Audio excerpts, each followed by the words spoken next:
पाहूयात पुढची बातमी। रत्नागिरी जिल्ह्याच्या दापोली तालुक्यामध्ये कुडावळे नदीनं धोक्याची पातळी ओलांडली आहे। नदीला पूर आलाय, त्यामुळे दापोली मंडणगड राज्यमार्गावरील वाहतूक पूर्णपणे ठप्प झाली आहे। तिकडची दृश्य आपण बघू शकतोय। तर दादर पुलावरून नदीचं पाणी वाहत आहे, यामुळे गेल्या 3 तासांपासून इथली वाहतूक ठप्प झाली आहे।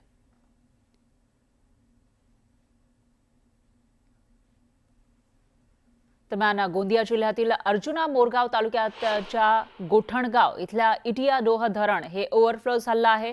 गाढवी नदीकाठच्या गावांना त्यामुळे सतर्कतेचा इशारा देण्यात आलाय।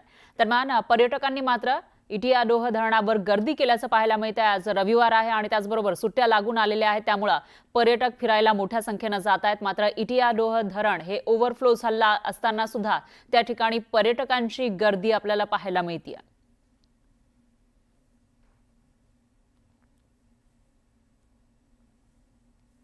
तर इकडे मुंबईमध्ये 2 दिवसांपासून पावसाचा जोर कायम आहे। मुसळधार पावसामुळे मुंबईकरांना पाणी पुरवठा करणाऱ्या 7 तलावांपैकी तुळशी तलाव ओसंडून वाहू लागलेला आहे। त्याची ही दृश्य आपण बघू शकतोय न्यूज 18 लोकमतच्या माध्यमातून।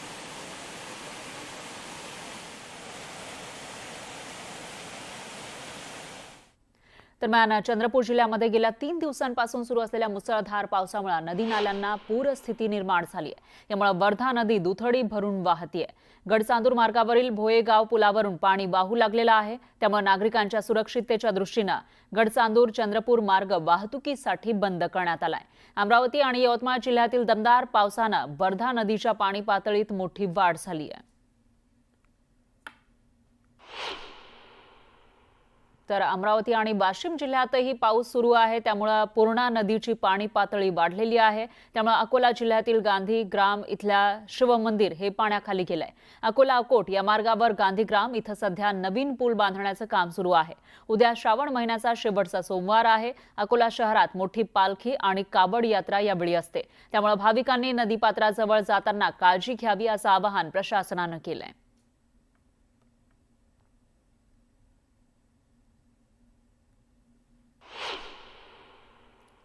दरम्यान मध्य प्रदेशमध्ये झालेल्या मुसळधार पावसामुळे मध्य प्रदेशमधून वाहणाऱ्या गोमाई नदीला पूर आलेला आहे। त्यामुळे नंदुरबार जिल्ह्यातून वाहणारी गोमाई नदी दुथडी भरून वाहतीये।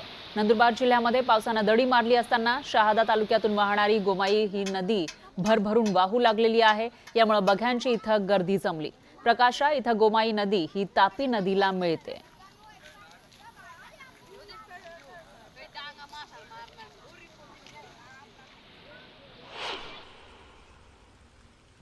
दरम्यान इकडे रत्नागिरी जिल्ह्यातल्या सर्वात मोठ्या नद्यांपैकी एक नदी असलेल्या खेडमधील जगबुडी नदीने जवळपास धोक्याची पातळी गाठलेली आहे। त्यामुळे खेड शहरातील मटन मच्छी मार्केट परिसरामध्ये पुराचं पाणी शिरलं। 15 ते 20 दुकानांमध्ये पाणी शिरलं, त्यामुळे मटन मच्छी मार्केटचा संपर्कही तुटलाय।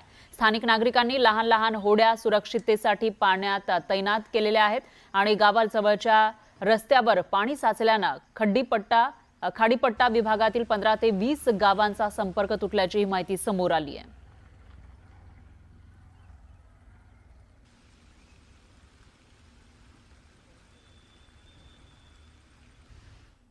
तर रत्नागिरी जिल्ह्यातल्या खेडमधील जगबुडी आणि नारंगी नदीने जवळपास धोक्याची पातळी गाठलेली आहे। त्यामुळे दोन्ही नद्यांना पूरसदृश स्थिती निर्माण झाली आहे। परिणामी खेड दापोली या मुख्य राज्यमार्गावर एकविरा नगर या परिसरामध्ये पुराचं पाणी साचलंय। त्यामुळे खेड दापोली आणि मंडणगड या मार्गावरील वाहतूक पूर्णपणे ठप्प झाली आहे। एसटी बसेस तसंच लहान वाहनं रखडलेली आहेत। नदीकाठी कोणीही विनाकारण जाऊ नये असं आवाहन प्रशासनानं केलंय। याचा थेट घटनास्थळावरून आढावा घेतलेला आहे आपले प्रतिनिधी चंद्रकांत बनकर यांनी।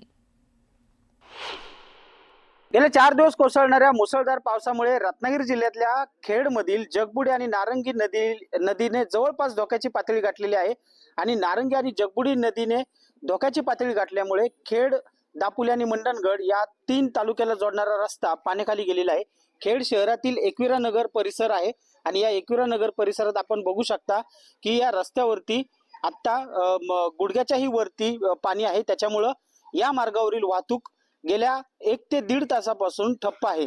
नारंगी नदीनं रौद्र रूप धारण केलेलं आहे आणि नारंगी आणि जगबुडी या दोन्ही नद्या जवळपास धोक्याच्या पातळीवरती पोहोचल्यामुळे पाणी जे आहे हे या खेड दापोली या मुख्य राज्यमार्गावरती आलेलं आहे आणि गेल्या 1.5 तासापासून या मार्गावरची संपूर्ण वाहतूक ठप्प आहे। एसटी असेल, किंवा लहान गाड्या असतील, सर्व वाहने जी आहेत ही या ठिकाणाहून जाणं येणं हे बंद झालेलं आहे. आणि ही आता या वर्षी जवळपास या पाऊस लागल्यापासून जून पासून ते आता ऑगस्ट पर्यंत 4 ते 5 वेळा या मार्गावरची वाहतूक तासनतास बंद राहिलेली आहे. आणि आता पाऊस जरी थोडा थांबलेला असला, पाणी जरी थोडं ओसरत असलं तरी सुद्धा अजून हा मार्ग पूर्ववत होण्यासाठी पुढील कित्येक तास लागण्याची शक्यता नाकारता येत नाही. त्यामुळे प्रशासनानं देखील या ठिकाणी सतर्कतेचा इशारा दिलेला आहे. नदीकाठी कोणीही न जाण्याचा इशारा या ठिकाणी प्रशासनाने दिलेला आहे. चंद्रकांत बनकर, न्यूज 18 लोकमत, खेड, रत्नागिरी.